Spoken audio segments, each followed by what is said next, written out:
Hey guys, Tracy here with One Plus Step, and I cannot believe it is time for another budget update. So this is the budget update for July. We're going to see how we did. I think it's going to be better than it was last month. So I'm excited to share with you that there were some challenges like I explained last time. I knew there was going to be challenges, so I did have those pre-planned in the budget this month, and I think we nailed it. So let's go ahead and check out how we did for the month of July. If you're new to the channel, my name is Tracy Rollins. I'm so glad that you're here. If you like tiny house living, go ahead and give this video a thumbs up and don't forget to subscribe. I do a monthly expense challenge every month to see like how low I can get my expenses, to see if I can possibly live in a tiny house with my husband when we retire with under like the average Social Security check. To be clear, I am not taking Social Security right now. I don't qualify for Social Security right now. I don't even know if I'll retire, like when that would ever be. But my goal with this whole challenge is to see what my expenses are like in real life living in this tiny house. So hopefully this is something that encourages you if you're looking to get a tiny house, or if you're just interested in what I spend and how I'm trying to save as much money as possible before retirement. I hope that you like this video. All right, so let's go ahead and get started looking at the budget for this month. We have our tiny house mortgage and insurance. So when we pay our mortgage, that does include our insurance. It does not include our property tax, which we pay separately. Our mortgage and our insurance, our budget is $1,147, and our actuals are $1,147. So every month it's the same until they refigure out based on the insurance and have to send me another loan for the difference if the escrow is under or over. So just kind of like a house-ish is the mortgage. Now, some of you guys have asked me why I have chosen to take out a mortgage. You may have been wondering, like, doesn't that defeat the purpose of a tiny home? Well, not really. Most people who need to live in a tiny home can't afford to outright pay for a tiny home that they want to live in. There are tiny homes out there that are super cheap. Some people convert sheds and that's what they live in. And I think that's an amazing thing. But not everyone can afford to pay cash for a tiny home. And so I'm so thankful that there are opportunities now where you can actually take a loan on a tiny home. The interest rate is not great, but it's an opportunity to get into a tiny home, whereas renting can be quite expensive. For example, my tiny home mortgage and insurance is $1,147, and that's for 400 square feet. I've got a kitchen, I've got a bathroom, I've got a bedroom. A studio apartment in around my area is going to cost $1,550. So it's actually cheaper for me to live in my tiny home than it is to go get an apartment somewhere else. So that is one thing that I'm thinking. Plus, I also get the equity every month that I put into the tiny house. I get to keep something at the end of the day. The second reason was I only had to put 10% down. I didn't have to put everything down. Most tiny home builders require you to make an initial deposit and then figure out your financing. So they ask you to go to your bank, try to get some money there, whereas you would pay them the complete amount at the end, and then you would just owe money to a bank somewhere else. That one really made me nervous because there were so many articles that I was reading and YouTube videos that I was seeing where tiny home dreamers would give the builder the deposit and then sometimes even the full amount, and then the builder wouldn't actually finish the tiny home. So many people were out hundreds of thousands of dollars, even millions of dollars total of these houses that they had put money down and the builder never delivered. And so I was kind of nervous.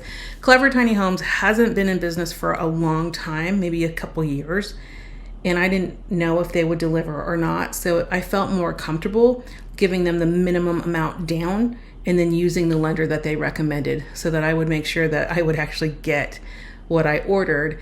And they delivered. They actually delivered quite earlier than I had expected. So there are many reasons that people can choose to get a mortgage. It's totally up to you. If you can afford to pay it straight up, that's great. If you could afford it to pay it straight up or clear, get it for cash, you can also think about what you could do with that cash in terms of investment somewhere else. So it just kind of depends. You have to do the calculation and do what works for you. But in terms of renting here versus paying for the tiny house, I'm actually saving like $400 a month by doing this. So I like it, and I love having my own tiny house that I don't have neighbors, and of course I don't have a pool, but that's okay. I can find someone who has a pool around here. All right, the next one was property tax. So I just budget $50 a month, and that actually will go into, it's kind of like a sinking fund where at the end, whenever I get the tax bill, I'll pay it. So I'm anticipating that to be $600 total for the year. We'll see if it changes. This is the first year that I've had it. When I had the RV on the lot, it was only $600. So if it goes up, it goes up. I don't know what it's going to be, but we'll see when it comes in. The next one is electricity. I budgeted $100. We're here in the summer. It's super hot outside. Lately it's been getting up well above 110. So it can get pretty hot here. So I budgeted $100, and the difference was, and it cost me $83.19.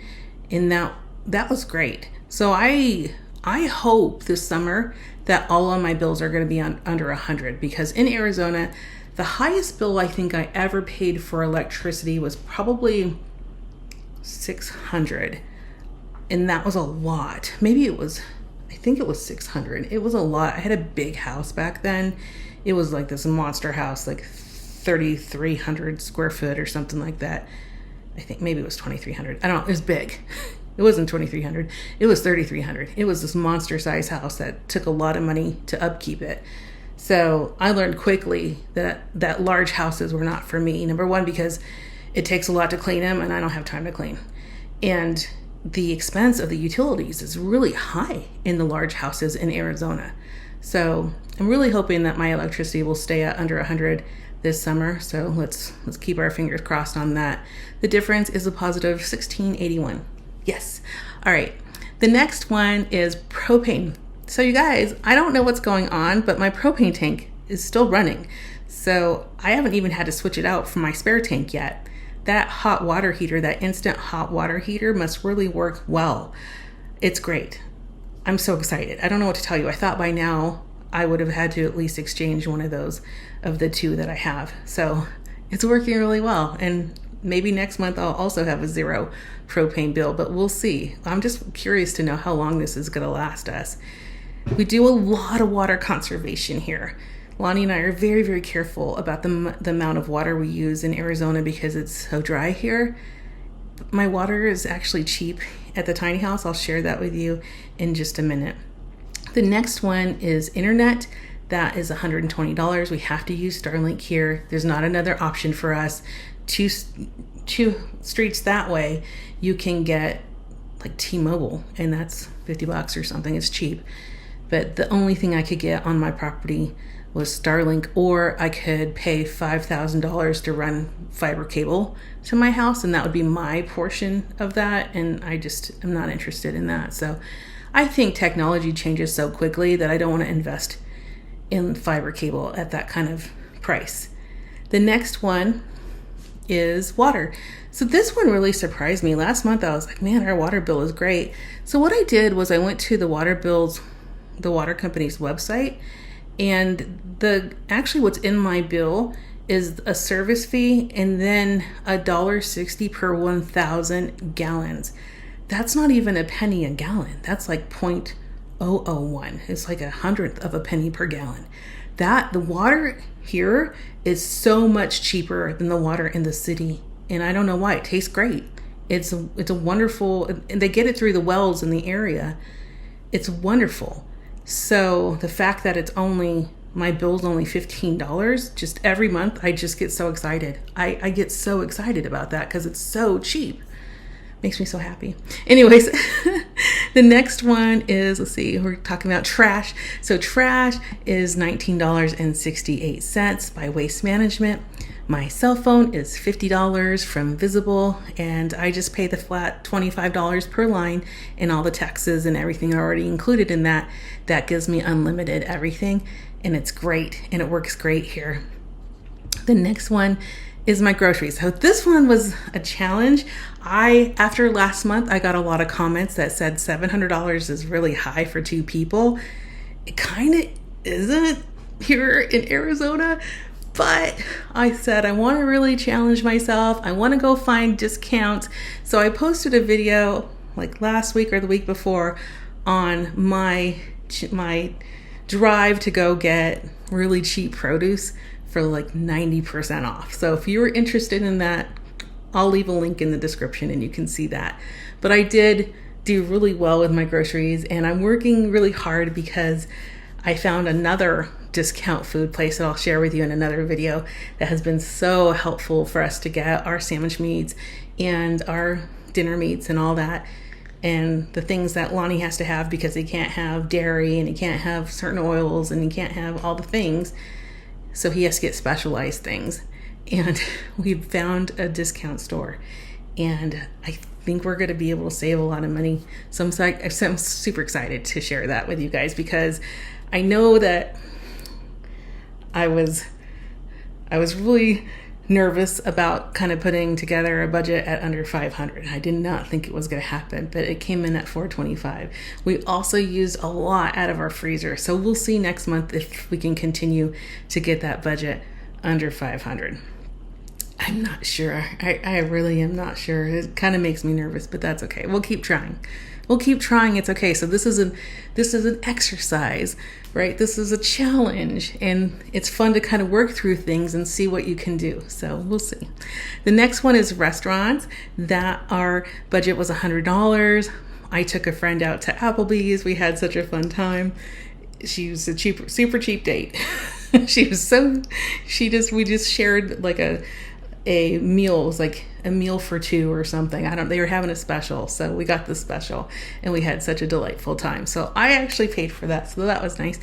And the rest of our restaurants maybe included like In-N-Out Burger and Chick-fil-A. I think we went out to Chick-fil-A, and then we get sodas from the gas station whenever we're driving. We did a lot of driving this month. I was surprised. So we did positive $31 there. All right, next one, car insurance. So this one drives me crazy, because what we do and what we put in this fund here every month is I put in what our monthly payment is going to be based on the last bill we got. So the last bill we got was super high. And so what I did was I broke that out, and then I paid the bill in full. The reason why I pay the bill in full is because I get a discount with my car insurance, about 10% if I pay in full. So I always pay in full, but that's thousands of dollars, right? So what I do here is I put $310 down, and that's really what it is. And then the rest, that $310 goes into a sinking fund. So when that bill comes, I'll have the money to pay it off. And I want to make sure that I save it so it doesn't cause me a lot of shock like this year when it came in at well over, I think it was 1,000 or 2,000 over what I was anticipating. So that just blew my mind. It blew my mind. The next one is gas. So I was actually over on gas this month, but I'm totally okay with that, because for the minus 97, I went to go see a family member, and we had a great time. So I traveled up north. I docked at his house with my dogs and my husband, and we had a great time visiting. And I got my dogs out of the area for 4th of July, because 4th of July is so loud, and I needed to get them out of the area. So I needed to get them far, far away from any firecrackers. And it was fun. We needed to get out. We haven't been on a trip, and I should have recorded it, but I didn't. Let me know if you want to see any of my van life videos. Lonnie and I are going to start to look at planning more trips this year. We haven't been planning a lot, as you know, because his job is still shaky. We're not confident in a lot when it comes to his job. So I don't know what to tell you about that. That's going to be in the future follow me. I know that the Lord has good plans, and we are going to see. I think He has been preparing us for a lot of things, and it has to do with income. So that's all I could really say. I just know that He's been prepping us for something interesting when it comes to my husband's job. So we'll see. We'll see. Right now, he still has his job, which is amazing. They have reduced his department, reduced by, I think about 60% of his department is gone now. So he's of the 40%. He does work for the federal government. So they are doing a lot of separations, is probably a better word to say. A lot of separations going on in the federal government. And his group is now down to 40% of what they had. So that's what's going on. We'll see as we continue. If something happens, I will definitely let you know. I'm excited for whatever opportunity God brings to us. I'm super excited for it. I know He's prepared us for it, and so I'm just excited to see what He has. And if that means we get to stay, then we're going to stay. That's great. That's exciting. That's what I want. But I always know He has other plans, so we'll see. The next one is car maintenance and registrations. Okay, so this one is interesting. I had a lot of questions from you guys on my car registrations and why it's so expensive. So I did some online looking up of car registrations. And in Arizona, what they do is they base your car registration fee. So it's like use tax for using the roads so they can keep them improved, which is great. It's great. We want that. But what they do is they take the vehicle manufacturer's retail price, then they take 60% of that, and then whatever's left over, you pay $2.80 for every $100 of that number. So let's say you have a vehicle that you purchased, let's say you purchased it for $120,000. Let's say you went out and bought a Class B van at the dealership. Right now, those are probably running $120, I'm guessing. I haven't been looking, and I'm not going to look because I don't need another Class B van. I love my Class B van. But let's say the vehicle manufacturer's price is $165,000, and you bought that van for, let's just say, $100,000. Well, the way it works in Arizona is the motor vehicle division would take your $100,000, and then they would multiply that by 60%, making it $60,000. And that's your initial payment, so $60,000. And then you would pay $2.80 for every 100 of that $60,000. And then the next year, instead of $60,000, they would take off about almost 17% of that number. And then you would pay $2.80 per every $100 of that. So last month, my van registration came in well over what I was expecting, and that was over $2,000.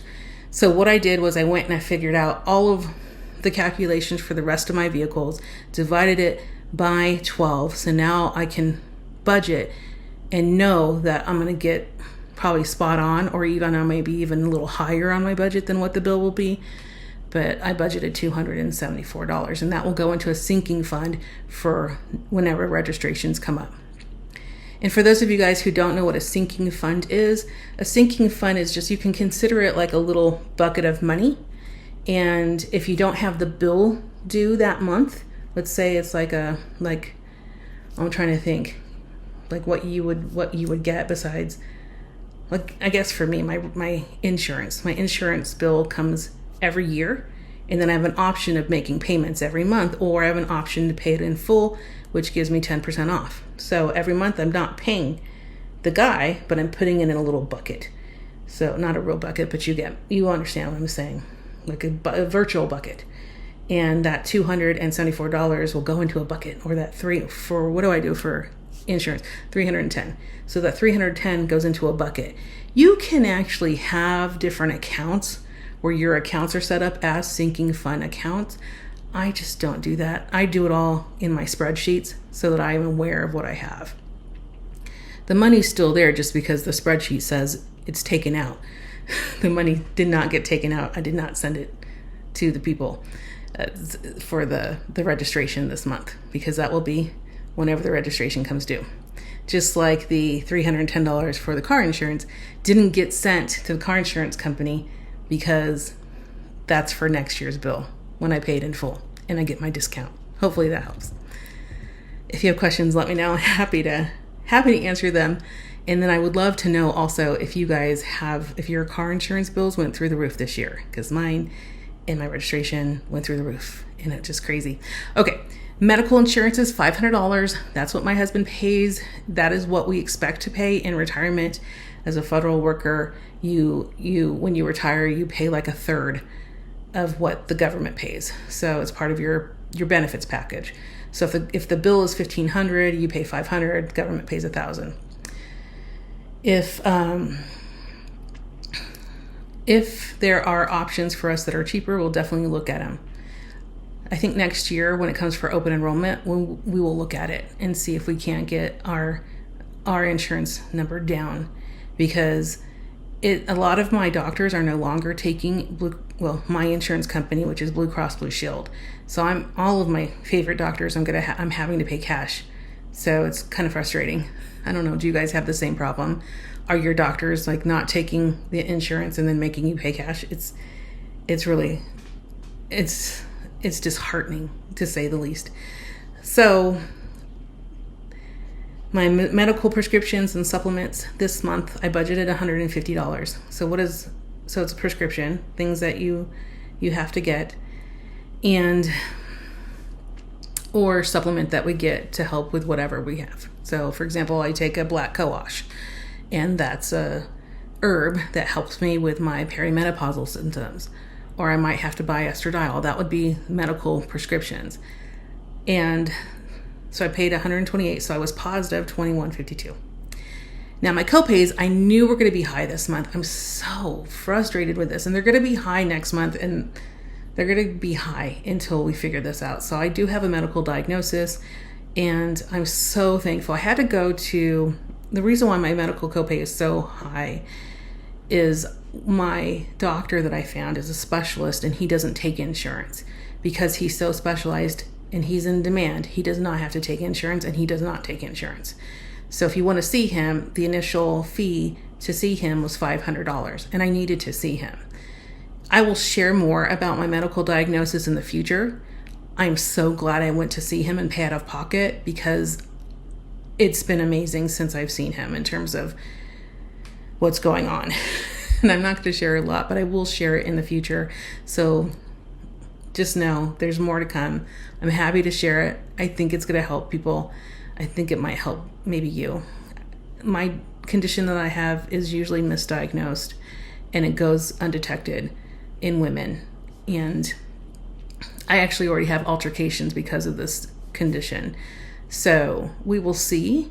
But the good news is that because I'm treating it now, the chances of me getting cancer due to it are very low. And so thank goodness I found somebody that can actually tell me what I have, and now I can treat it. And I don't have to, wake up one day and be, finding out that I have cancer because I didn't do this thing that the other doctors told me I didn't have. So I had one doctor tell me I had it. I went for a second opinion, did a biopsy, said I didn't have it. Nobody could help me. And so I finally went to the specialist, and he was like, you have it 100%. I don't know why the biopsy came back wrong, but you have it. So I'll tell you more in the future. It's a big deal, but it's not a big deal. Like, I don't have cancer today, and that's great. That's good news. And I'm going to be following my doctor's instructions, and then working on some natural remedies and cleaning up some things in my life to help me work through that. So it's good. I'm so thrilled that I went. I'm so thrilled that I prioritized my health over money, frankly. So my estimate of what I would be paying in copays this month was $550. I will see my doctor again in 4 weeks. That should be just $200 for the second visit. And then I see him after that then it'd be after the 4 weeks, then it would be 90 days. And then it will be every 6 months, and every 6 months for all those office visits, it's $200 cash. So that's what I will be doing. And he was really good. I will tell you more later. He was good. I was so thankful. The next one is household and personal items. I budgeted $100. I bought one thing, which I love. It's like this pot that you slow cook in, and then it will shred whatever meat in there for you at the same time. So it's such a time saver. It retails for like $100, but I found it on sale for like under 30, and with taxes it came to $31.44. So I got one for me, and then I bought like 3 for gifts because it was such a good deal and I loved it so much. The sale's over. Unfortunately, I think that sale lasted 24 hours. So I saved $68 from what I had planned, $68.58. The next one is entertainment. That one is budgeted at $100. Now I spent $180.66. I'm not regretting it. Let me tell you why. Because what I bought was a Groupon. So I bought this Groupon. It was $109.35 for an escape room experience here in Arizona. And it was discounted already. So I think it was normally like $175 or $200 for the 6 people, six times 3. So 180. So I got it discounted to $109 with all the coupons they had for the 4th of July sale. And then I used my Capital One shopping link, and they're going to give me back $44.65 in gift cards. So for me to take 6 people to an escape room and have a great time, I mean, it's going to cost me $110 and I'm getting $44 in gift cards back. I think it's an amazing deal. So I don't regret going over budget for that. I think that was well worth it. But I was over budget by $80. The next one are pets. Thank you guys so much for all of the encouragement that you've been giving me with my dogs and suggesting things that I should try. I so appreciate that. For those of you guys that have been around, you know that I make my dogs meals. My husband makes them mostly, but sometimes we do it together, and we all make them from scratch. So, well, from scratch. I don't know if that's true, because some of it's canned salmon and canned beans, but for the most part we do assemble all their foods, cut up all their foods, cook the rice, cook the sweet potatoes, do all the things for them. And I was wanting to get my budget under $400. The reason why I went over $400 this month was because I had a vet bill of $240.54. So if I didn't have that vet bill, I would have been way under the $400. So I was excited about that and glad that I was able to take my pets in when they weren't feeling well. So they got a checkup, they got some things done, and then we had them do other things that we don't like to do. Do you want to pay them $40 to do it? Or do you want to struggle with your dog trying to figure out how to do it and then them trying to bite you the whole time? So if one of these days I think I'll get a smaller dog, then they won't try to like, don't touch my nails. All right, next one. Clothes. Okay, this is not my problem this time. So the clothes bill was $100 and it came in at $114. And usually I get to use the whole clothing budget. But this month, Lonnie thought he wanted to get some tank tops. So he purchased $25 worth of tank tops. I think he got 3 of them, which I think is a great deal. But it put me over budget $14, so I can blame him for that. The next one is gifts. My budget for gifts is $100 this month. I spent $183.45, and I don't regret it again, because really that negative 43.43-ish, I would have been under budget on gifts, but I bought 3 of those slow cooker shredders for Christmas for people. So I'm like stocking those away so that I can give them for Christmas, and that's going to really help me when it comes to Christmas. So if I find an amazing deal that I think everyone's going to love, I'm going to buy it, because then I don't have to spend $100 later. I can just spend $33 today and wrap it up and we're done. So I was super excited about that. And then of course my son is moving out, so I wanted to get him something. So I asked him what he wanted for his new apartment, and he said he wanted a Instapot. And I didn't quite get him an Instapot because those were really expensive, but I did find one that was kind of an off-brand for like $65, and he's excited that he got that. He was so happy. So The next thing is giving in charity. I'm budgeting $3.95. And then for gym, actually for charity, this month they were doing a Bible giveaway to the military. So military families. So if you bought one Bible, they gave like 2 or 3 away. So that's a really amazing deal when it comes to like charity. I always love to like when the charities do the where they get bonuses and stuff like that. So when you give them like $10 and it multiplies to 50, it's like you feel like you're giving them more, and even though you're kind of not, but you are kind of contributing to it. So I get so jazzed about that. All right, the next thing is the gym. So I finally put in for the gym what it actually cost me to go to the gym. I have the it's like Silver Sneakers, but it's not. It's called like Prime, and that's through Blue Cross Blue Shield. And when I have that, I can give them the card number, and then my Planet Fitness membership would be free. But I wanted the black card at Planet Fitness because at the time, Lonnie and I were traveling. So then we could stop and get a shower when we were traveling on the road. Now that we're not traveling so much, I haven't gotten rid of the black card because I only pay $13 for it, and it includes, I like the total body enhancement where it has the vibration plate and the red light therapy. So I do that. I try to do it at least 2 to 3 times a week, and then I go and I do my weights. Those are the things that I have to do at the gym. Every day on the weekdays, I do Pilates at home. So I'm constantly, trying to find things that energize me and keep my body strong, so that I can live into an older age and not have as many struggles. I have a lot of struggles, but I'm hoping to kind of get more of those under control. All right. So my total expenses for the month, I budgeted $5,393. I came in at, let's see. Oh, I didn't do the differences here, did I? I should have did the difference. Let me just do that fast. Minus this one.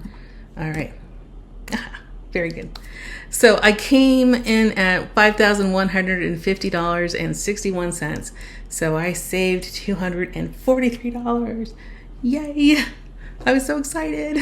So, yeah, that's great. So from my expenses, what I budgeted, to what I actually spent, I saved $243.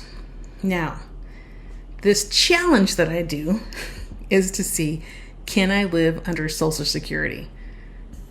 The Social Security estimate for me and my husband, not our estimate, but what I did was I said, okay, what's the average Social Security? Since I don't know what my Social Security is going to be. I know I can log on and they give me an estimate, but I don't really know what that's going to be. And I want to know, based on the average Social Security check, can me and my husband live on that? Now, some of you guys asked me if I was counting 2 checks there. The answer is yes. So to count the $3,952, that's the average Social Security check for 2 people. So if you want to know the average Social Security check for one person, just divide that number by 2, and then you'd have that. So if I was living on the average Social Security with my husband, my Social Security minus my expenses and minus my mortgage would put me in the hole, $1,441 from my budget. From actuals, what I actually did this month, I would have been negative $1,198.61. So I'm learning it's very difficult to live under Social Security, but it doesn't mean I can't try to figure this out. I'm still working on it.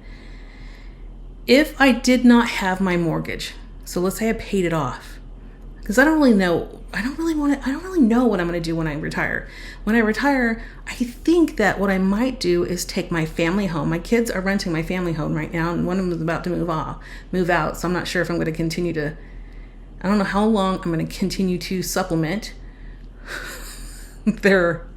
my other sons. Nah, I'm going to supplement his. I'm going to help him out. I'm helping him out. But I also need the extra room right there in the family home. Some of you guys might be wondering, what is the family home? Well, I actually have a family home, that is close to where my husband has to work. So we commute sometimes from here to his work. And sometimes I stay here and he goes to work. So when he goes to work, he stays at our family home because that is so much closer to his work. Otherwise, he would be commuting 4 hours a day, which we don't want him to do that. So we do have a family home. It is rented by our children. They pay what I call cost sharing with us, and it's hugely, what do you call it? Supplemented. They don't pay a lot. And what I do with that money actually is I put it into an account for them. And when they finally move out, that becomes their emergency fund. So hopefully that makes sense. So it's subsidized like 100%. But I make them put money into an account that would be the rent plus a third of the utilities. And so each of them need to do that. And then that money goes into an account that basically later funds an emergency account for them. So hopefully that makes sense when I say the family home, because it is the home that we all kind of use when we need to. I prefer to be here, but we have to do what we have to do. So sometimes I need to be up there, sometimes I don't. And then I don't even know like what we're going to do if the Lord decides that we need to move. This is going to be a hard situation to work through, but we're not there yet. So we're not worried about it, but it's just in my head as I think about what the future holds. Okay. All to say, Social Security minus my expenses. So assuming that I paid off the mortgage. So maybe I sell the family home, right? And then I can use that money to pay off this mortgage.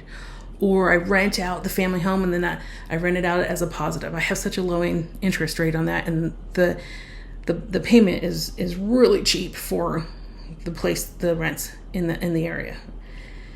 So I could get rental income there, and then that would help pay the mortgage here as well. So I have some options as it relates to that. So if I didn't have the mortgage, I would have budgeted minus $300. Remember, I knew I was going to be over anyways because that specialist visit, that $500 visit. So I already knew I was going to be over there.